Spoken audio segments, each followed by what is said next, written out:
Salmo 116, versículos 12, 13 e 14.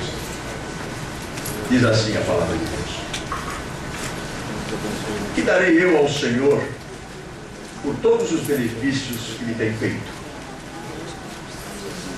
Tomarei o cálice da salvação e invocarei o nome do Senhor.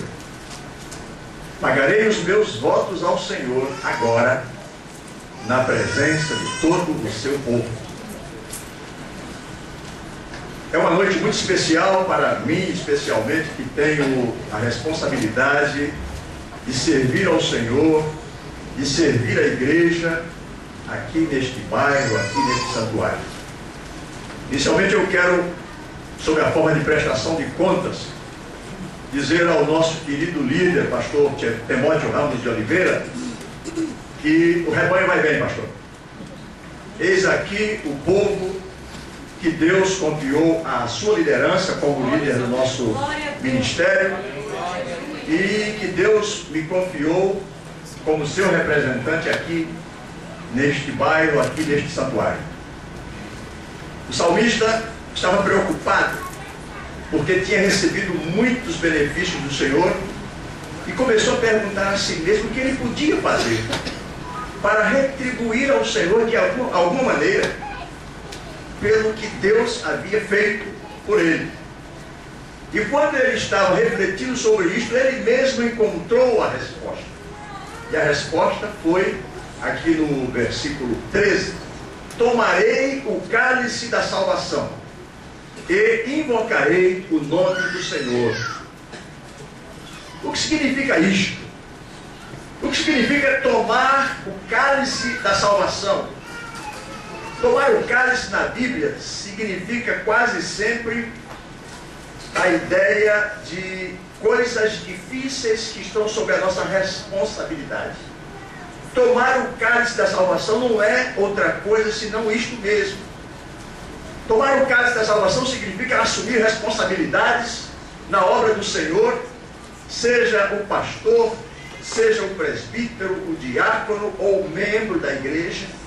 Cada um de nós tem responsabilidades na obra que o Senhor nos confiou.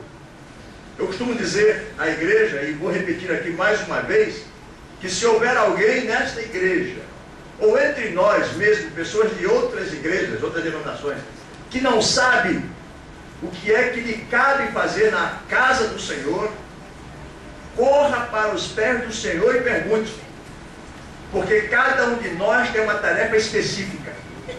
Não existe ninguém na igreja que não tenha recebido do Senhor uma tarefa a executar. E a igreja é o conjunto exatamente de todas estas tarefas. A igreja tem uma missão.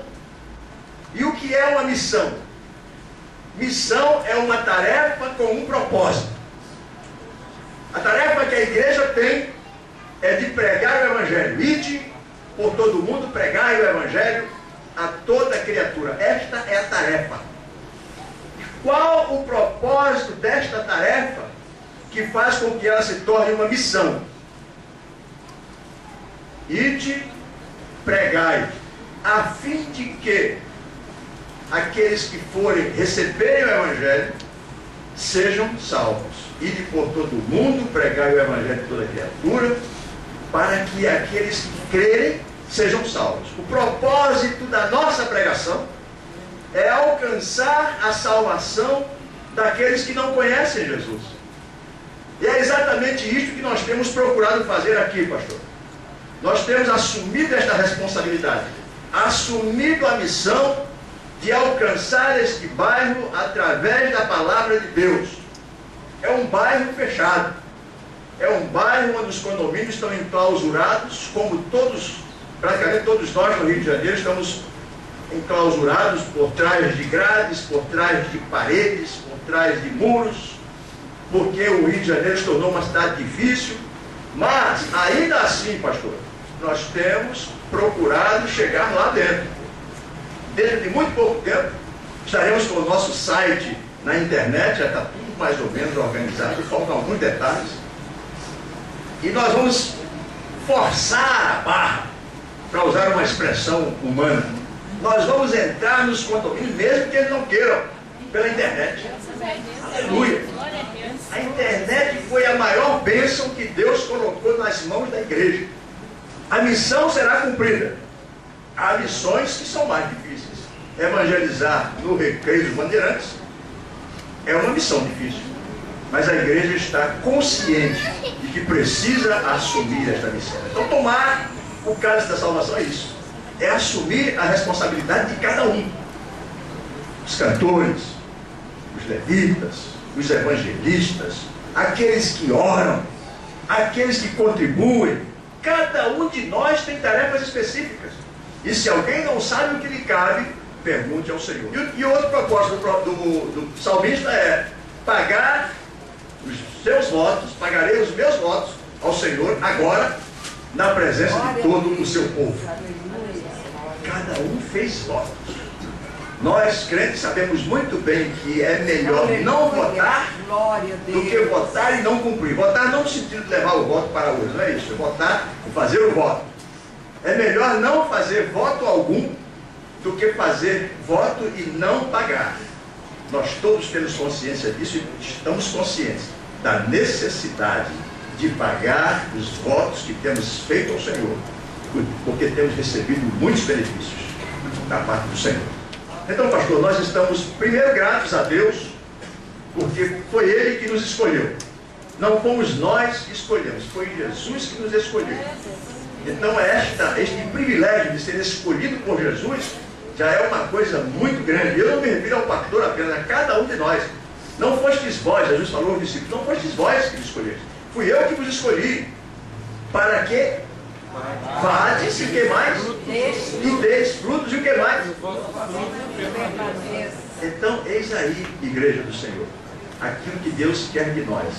Que nós produzamos frutos e que nosso fruto permaneça.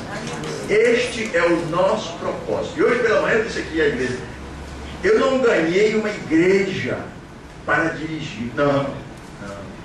A igreja me ganhou para que eu a sirva. Nós que estamos sentados aqui à frente, alguns pastores que estão também sentados no meio do rebanho, nós fomos chamados para servir.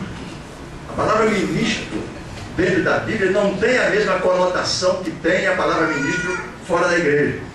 Ministro fora da igreja é aquele que manda, né? Ministro do trabalho, manda não, ministro do trabalho, ministro da justiça, ministro disso, daquilo.